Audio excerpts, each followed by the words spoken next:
Merci la police avant de nous passer la parole, messieurs.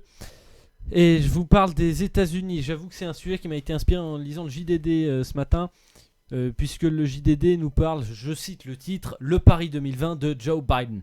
Joe Biden, 76 ans, ancien vice-président des États-Unis pendant les années Obama, et s'est lancé dans la course. J'aime pas traduire littéralement, mais bon, tant pis. Pour la primaire démocrate, dans l'optique de la présidentielle de 2020, il serait favori. Face à lui, il y a Bernie Sanders, entre autres, puisque si je vous fais toute la liste, on va y passer 3 jours facilement. Non, bon, d'accord, j'en fais peut-être un peu trop, d'accord. Mais on va y passer du temps si je vous fais toute la liste. Il y a Elizabeth Warren, il y a beaucoup de monde. Mais Joe Biden serait-il le meilleur, le mieux placé pour gagner la présidentielle? En tout cas, c'est ce que soutient par exemple un certain nombre de personnes. Et c'est ce que met en avant le JDD, puisque il serait devant Donald Trump de 10 points en Pennsylvanie.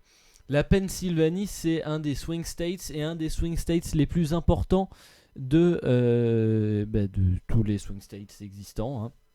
C'est l'État de Philadelphie. Voilà, c'est un de ces États historiques des États-Unis. Alors, l'intérêt de Joe Biden, ce serait au fond d'avoir un pro-Obama, quelqu'un qui fait la promotion du bilan Obama, candidat à la Maison-Blanche, alors que dans la dernière élection, le bilan de Barack Obama n'a jamais été mis en avant par qui que ce soit.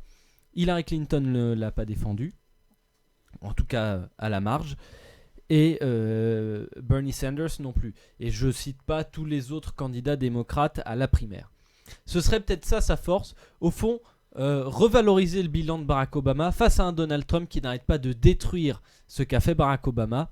C'est peut-être là que effectivement Joe Biden serait le plus fort, mais mine de rien, Bernie Sanders, Joe Biden, Donald Trump, à eux trois, ils ont, si on additionne leur âge, on dépasse les 210 ans, puisqu'ils ont dépassé les 70 chacun.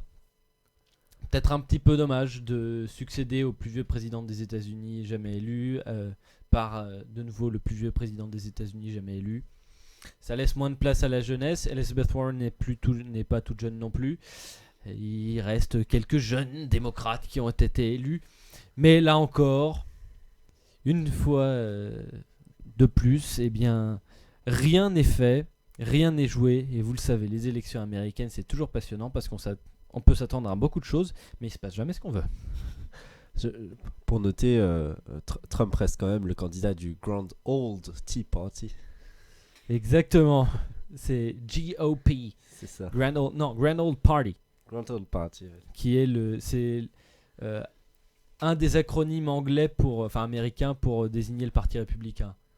Le Tea Party, c'est autre chose. C'est le parti. Mais j'ai oublié celui pour le parti démocrate. Je chercherai ça pour 2020. J'ai encore un an pour me préparer.